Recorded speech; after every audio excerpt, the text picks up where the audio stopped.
Isang mapagpalang araw po ang bati ko sa lahat ng abuti ng tinig na ito. Sumainyo lahat ang pagpapala ng Diyos Ama sa pangalan ni Jesucristo. Amen.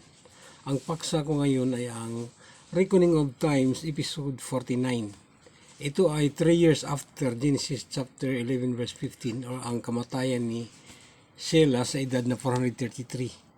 So ito yung si Shem dito ay 582, si Isaac ay 81, si Jacob ay 21. Ang previous topic ko ay ang episode 48 na si Shem ay 579. Si Shelah ay namatay sa edad na 433 sa taong 2027, katumbas ng 1973 BC. Si Eber ay 403, si Isaac ay 78, si Jacob ay 18. Ito sa taong 2027, katumbas ng 1973 BC. Ang topic ngayon ay ang episode 49. So, si Jacob dito ay 21 sa 49, sa 48 si Jacob ay 18. So, may 3 years na gap. Okay, lahat dito plus 3. Si Father Shem dito na 579 plus 3 is 582. Si Shelah wala na, patay na siya sa taong 2027, ang previous topic. Si Eber dito ay 403 plus 3 is 406. Si Isaac na 78 plus 3 is 81. Si Jacob na 18 plus 3 is 21.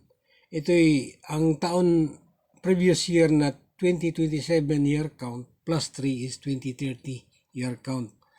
Ang BC na 1973 minus 3 is 1970 BC. Ito naman ang pagbabangga ng mga taon. Ang previous na 2027 plus 3 is 2030. Dito si Shem ay, Father Shem ay 582. Si Eber ay 406. Si Isaac ay 81. Si Jacob ay 21. Ito naman ang bangga niya sa taon. Ang 2027, katumbas ito ng 1973 BC. Dito, minus 3 equals 1970 BC. Itong 1970 BC, ito na yung kabangga niyang 2030. 2030 to 1970 BC.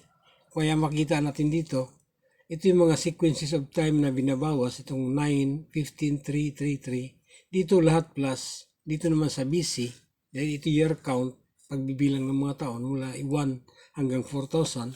Ito naman mula 4,000 hanggang 1, 80. So, kung anong meron dito, itong 9, dito plus 9, dito naman sa BC minus 9. Ang year count na plus 15, dito sa BC is minus 15. Okay, ito lang yan ang pagbabangga ng mga taon.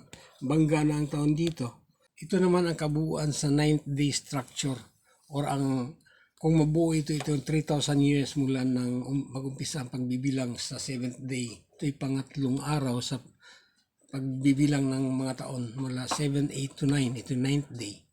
Pero sa pangkalahatan, ito'y pang 9th day, so ito yung pang 9,000 years. For 1 day to God is equal to 1,000 years to man. Ang 6th day, 1 to 60 is ang 6,000 years plus 3 days na 7, 8, 9, 3,000 years, 6,000 plus 3,000, so 9,000 years.